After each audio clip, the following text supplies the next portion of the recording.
ចឹងយើងដាក់វាលកាមកហើយយើងកាត់គុណមួយអូមសម្រាប់ធ្វើតេស្តតិច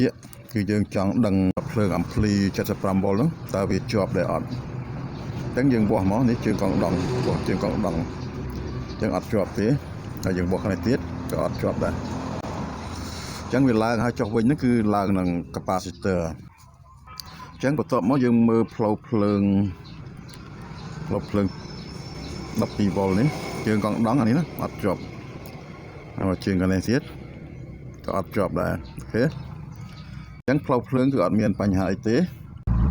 power របស់វាដំណើរការដែរអត់ចឹងយើងបើកកុងតាក់ចឹងយើងកាលណាវាបើកទៅចាញ់ភ្លើងក្រហមចេះហើយបើវាលោតភ្លើងពណ៌ខៀវបានន័យថា power វាដំណើរការហើយ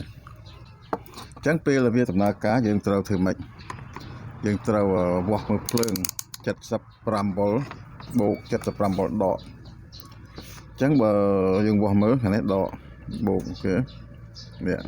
75ណា75វ៉ុលដកហើយខាងនេះគឺ75វ៉ុលបូកអូខេនេះចឹងវាជាភ្លើងសម្រាប់ power amplifier ចឹងបន្ទាប់មកយើងមើលភ្លើងប្រេ12វ៉ុលចឹងភ្លើងប្រេ12វ៉ុលយើងវាស់មកនេះបូកណាអូខេនេះភ្លើងប្រេ12វ៉ុលអូខេហើយមកខាងនេះក៏ដូចគ្នាដែរនេះភ្លើងប្រេ12វ៉ុលចឹងយើងមើលភ្លើងជើងកែតវាខាងនេះអូខេនេះជើងកែតវា5វ៉ុលអូខេ5វ៉ុលនេះ5វ៉ុលជើងកែតរបស់ power ហើយខាងនេះដូចគ្នាដែរយើងវាស់មកជើងភ្លើងជើងកែតវាទៅនេះខាងណាខាងនេះហ៎ខាងនេះអូខេអានេះភ្លើងខុសគ្នាណោះហើយចូល5វ៉ុលតាមនេះអានេះមានបញ្ហានេះជើងកាត់ណាអត់ដូចគ្នាដែរមកនេះកាត់ណាអូខេអូខេដល់ពេលអានេះអានេះត្រូវណាអានេះត្រូវហើយខុស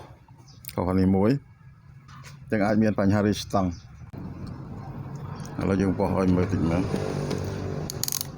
កាច់ចេះកាលណាមិញខាងនេះអានេះខ្នោះណាត្រូវយើងបោះនេះសិនអានេះគឺ30អូខេមើលអានេះអត់ឡើងណាដាច់ជើងរីស្តង់មួយអានេះ30